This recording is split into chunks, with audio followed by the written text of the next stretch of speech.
Thank you, Mr. Speaker, sir. Honorable Prime Minister, Honorable Attorney General, Honorable Cabinet colleagues, Honorable members, and to the thousands of Fijians watching this on the Fijian government Facebook page.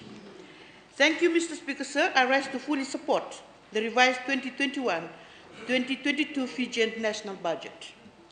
Like many Fijians, I would like to thank the Minister for Economy, Honorable I-Taukei, his hard-working team for leading us through the times to get where we are today. Mr. Speaker, sir, this budget is further proof that Fiji First government listens to the people. Many of the benefits are directly provided from feedback given during nationwide consultations. We have seen the direct impacts of both COVID and, more recently, the war between Russia and Ukraine. Mr. Speaker, sir, when Tropical Cyclone Winston hit us, the opposition cheered, hoping that would be the end of us, but we came back again. Mr. Speaker, sir, when COVID-19 hit the opposition, the opposition cheered again, hoping that this would be the end of the Fiji First government. Honorable Pio Tikondondua actually said on record that Fiji First government was lucky that COVID came along. There are screenshots. He cannot deny that. What kind of person says this? Nobody is lucky because COVID-19 came. Millions of people died worldwide. The only thing lucky is that NFP wasn't running government or would still be on lockdown. In fact, you are lucky that the Fiji First government under our Prime Minister's leadership saw us through this. Mr. Speaker, sir, inflation has increased all around the world. And if the opposition were truthful, they would tell the people that this is because of the war in Ukraine. Russia provides 12% of world's oil, and this means that prices will naturally increase. Fuel will also increase the price of everything else. And Fiji has no choice in matter because we are a price taker. That is why I commend the removal of the fuel tax, as it lifts the burden of Fijians, is a smart move considering the current global climate. Meanwhile, Mr. Speaker, sir, Fiji Times continues their irresponsible and unethical reporting. They falsely claim that there was additional duty on oil prices to help compensate for revenue losses. If Honorable Ngawoka and Honorable Prasad were really honorable, they would call the Fiji Times out. Mr. Speaker, sir, I also commend the AG for responsibly increasing the minimum wage, which will be done in several steps. This is the proper way to do it because many factors need to be considered. Honorable Prasad claimed that we had followed his failed manifesto that lost him his second election. In any other party, Mr. Speaker, sir, you lose an election, you get replaced. But for some reason, Honorable Beeman refuses to let go. His manifesto irresponsibly wanted to bump the minimum wage to $5 without consultation. Mr. Speaker, sir, the reason that NFP was rejected for the second time was because of their leader. His lies were caught. First, he said that he would make the minimum wage $5. Then in the next interview, he said he would give it 100 days. And then in the third interview, he said he would consider it after 100 days. What kind of manifesto and leader is this, Mr. Speaker, sir?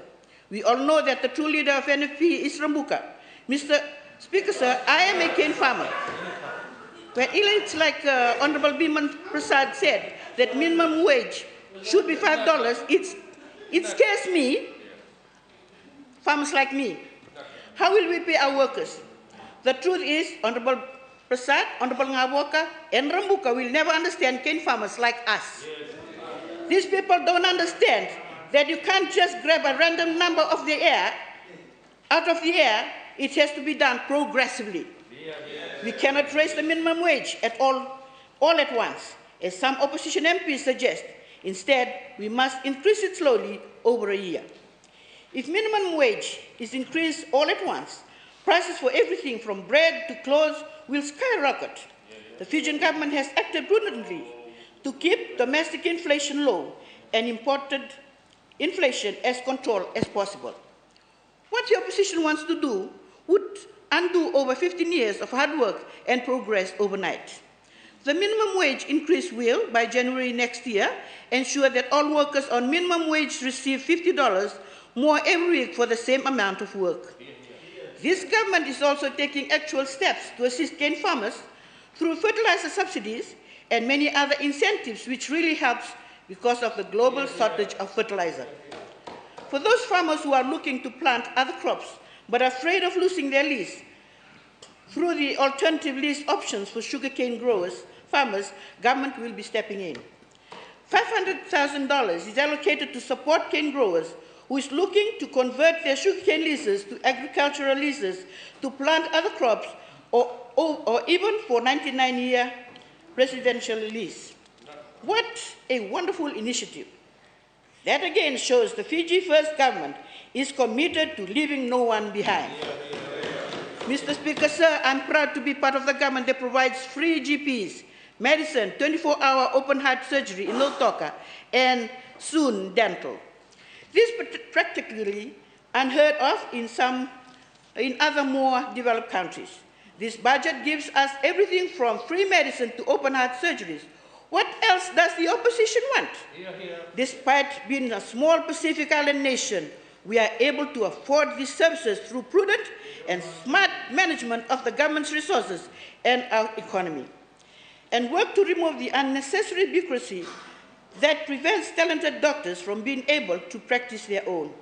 Mr. Speaker, sir, I urge the opposition to stop spreading fake news because it hurts all the poor souls who believe their lies. I also urge opposition to have a bit more guts and honesty. Honorable Speaker, sir, Honorable Beeman has the habit of picking on Honorable AG and stays away after making his statement. He has done exactly the same, running away like a rat. He quickly scurried away after chattering and squeaking like a rat. Like a rat. Can you understand what I'm saying? I'm not saying he's a rat. I'm saying he's like a rat.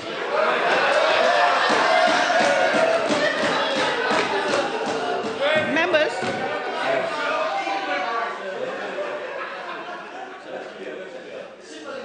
Mr. Speaker, sir, before Rambuka Feng struck Sodelpa, he was opposition leader. He removed Honorable Biman Prasad from all the committees. His team is spreading fake. He's supposed to be here. His team is spreading fake videos of Honorable Gengar Tambo on social media, and they are on the verge of taking Charanjit Singh from NFP. Yet Honorable Prasad continues to run under Rambuka's table at every opportunity. They are willing to stab themselves and all Fijians just because of their personal hate of the AG. Mr. Speaker, Honorable AG, Mr. Speaker, sir, I say these things because it shows these people are opposing for the sake of opposing, just like last night when the whole nation was angry at them for delaying the budget announcement. Mr. Speaker, sir, many large countries are still trying to fight this virus and navigate through poor economic conditions.